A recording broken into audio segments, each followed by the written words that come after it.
Hi అండి, welcome back to my channel Devakona. ఈరోజు వీడియోలో సీజనల్ వెజిటేబుల్ అయిన ఆకాకరకాయ మసాలా కర్రీని ఎలా తయారు చేసుకోవాలో చూపిస్తున్నాను. ఈ ఆకాకరకాయలు నాన్ వెజ్ కర్రీని మించిన రుచితో ఎన్నో పోషక విలువలు కలిగి ఉంటుందన్నమాట. ఈ ఆకాకరకాయలు కేవలం ఆషాఢ మాసంలో, శ్రావణ మాసంలో మాత్రమే మనకు మార్కెట్లో ఉంటాయి.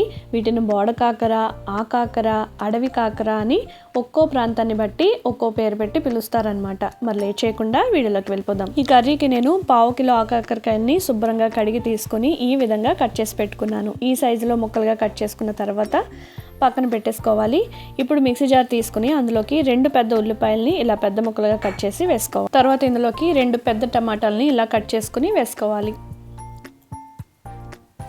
టమాటాలను వేసేసిన తర్వాత అందులోకి 5 లవంగాలు, 1 ఇంచ్ దాల్చిన చెక్క, 1 లవంగా వేసుకోవాలి.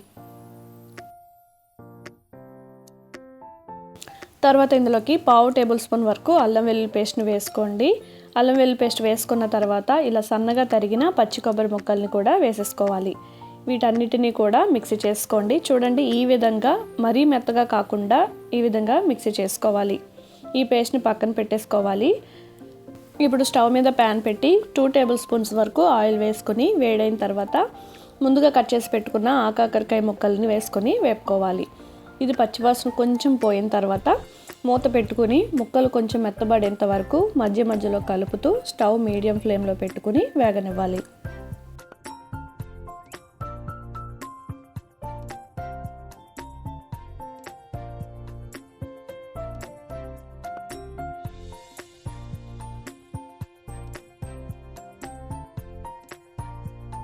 ఈ ముక్కలు మగ్గిన తర్వాత బౌల్లోకి తీసుకుని పక్కన పెట్టుకోవాలి.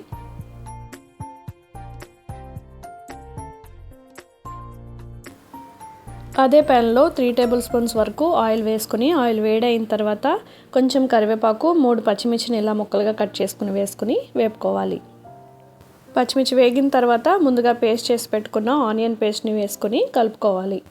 ఈ ఆనియన్ మసాలా అనేది పచ్చివాసన పోయిన తర్వాత మూత పెట్టుకుని స్టవ్ మీడియం ఫ్లేమ్లో పెట్టుకొని మధ్య మధ్యలో కలుపుతూ ఆయిల్ పైకి తేలి మసాలా పేస్ట్ డ్రైగా అవుతుంది. అలా వేగేంత వరకు కూడా మూత పెట్టుకుని మధ్య మధ్యలో కలుపుతూ వేపుకోవాలి.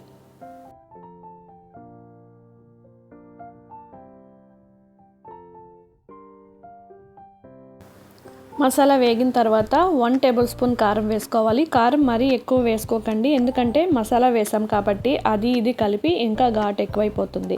కారం వేసిన తర్వాత 1/2 టేబుల్ స్పూన్ పసుపు వేసుకోవాలి. తర్వాత ఇందులోకి 1/2 టేబుల్ స్పూన్ ధనియాల పొడి వేసుకుని కలుపుకోవాలి. మసాలా వేగిన తర్వాత ముక్క ఉడకడానికి తగినంత వాటర్ని యాడ్ చేసుకోవాలి. మరీ ఎక్కువ వాటర్ని అయితే వేయకండి, టేస్ట్ అంత బాగుండదు. మసాలా పేస్ట్ ఇలా పల్చగా అయ్యేంత వరకు వాటర్ యాడ్ చేసుకోవాలి. ఈ వాటర్ సరిపోతుందన్నమాట, ఎందుకంటే ముందు మనం ఆకాకరకాయ ముక్కల్ని వేపుకున్నాం కాబట్టి. సో ఈ వాటర్ తక్కువ వేసుకోండి, సరిపోతుంది.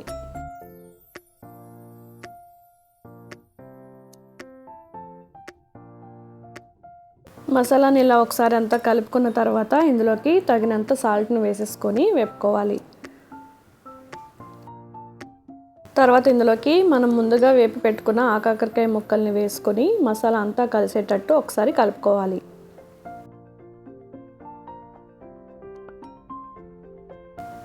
ఇప్పుడు మూత పెట్టుకుని స్టవ్ని మీడియం ఫ్లేమ్లోకి పెట్టి మధ్య మధ్యలో కలుపుతూ ఆయిల్ పైకి తేలేంత వరకు ఉడికించుకోవాలి. అంతేనండి, ఇలా ఉడికితే సరిపోతుంది. సీజనల్గా దొరికే ఈ ఆకాకరకాయ మసాలా కర్రీని చపాతీలోకి కానీ రైస్లోకి కానీ వేసుకుని తింటే నాన్ వెజ్ కర్రీ లాగా చాలా బాగుంటుందండి. ఈ కర్రీని మీరు కూడా ట్రై చేయండి. అలాగే ఎలా వచ్చిందో నాకు కూడా కామెంట్ చేయండి. మరి ఇలాంటి సింపుల్ అండ్ టేస్టీ రెసిపీస్ కోసం మన ఛానల్ని సబ్స్క్రైబ్ చేసుకోండి.